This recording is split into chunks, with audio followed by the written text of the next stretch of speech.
Warzone's map is great and all, but there are some things that could use improvements. Today I'm going to cover Warzone, 10 things we need to see on the new map. Welcome back to COD Filming, let's get into the video. Number 10, interactive environments. The new map should include realistic elements. For example, water that players can actually enter and swim in. Blackout was released 2 years ago with rivers and an ocean players can interact with.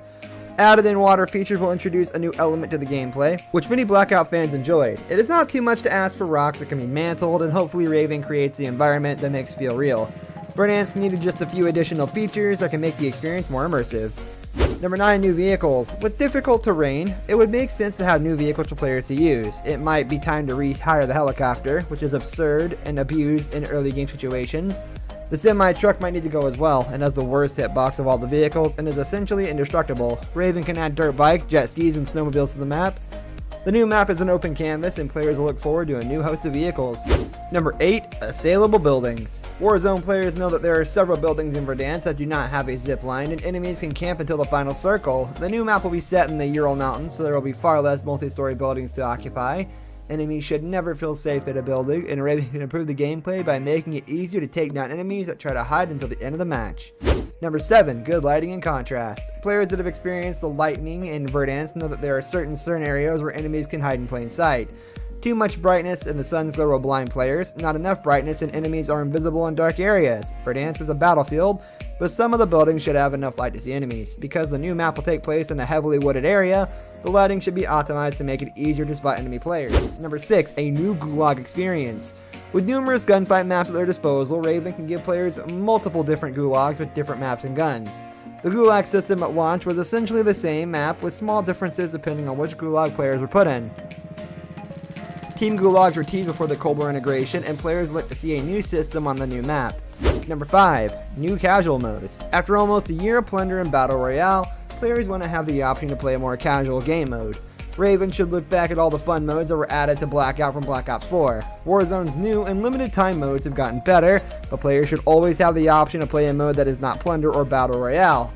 Many players in the community want to play the game without aiming down sight at every window and slide canceling everywhere on the map.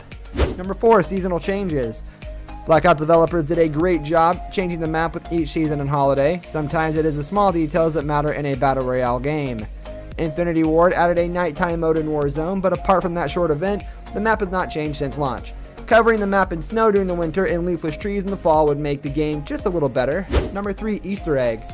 So far, Warzone have provided players with a number of Easter eggs to complete in Verdansk and Rebirth Island. However, many players remember how annoying the Juggernauts were in Season 6. Essentially, every lobby had at least one Juggernaut, and the Juggernaut teams won the majority of matches. Raven should include Easter eggs in the new map, but the Juggernaut should stay out of the game. Number 2, in-game rewards. Infinity Ward did a great job improving the store, and Modern Warfare was extremely successful financially because of microtransactions. However, not all players can afford to or are willing to spend money on aesthetics in a video game. Warzone players should have a few items they can earn through performance and not in the battle pass. Challenges keep more players interested in playing the game. It would be amazing if players could get rewards for wins or kill records in a game. Number 1, new upgrades and equipment. The Cold War guns were integrated into Warzone, but not the equipment. If Raven can find a way to include some of the Cold War lethal and tactical items, the player will have even more new items to experiment with. The most popular Modern Warfare equipment has not changed much in the past few seasons. The upgrades for Modern Warfare have grown stale, and new upgrades will be a positive addition to the game. The possibilities for the developers at Raven are endless, and players are hopeful that the new map will include new items to test. This brings us to the end of our video. I hope you enjoyed it. Hit like if you did, and don't forget to subscribe to our channel so you don't miss out on any of our videos in the future. Also, watch the 2 videos that are on your screen because I'm sure you'll love them. With that, I'll see you in the next video. Goodbye and take care.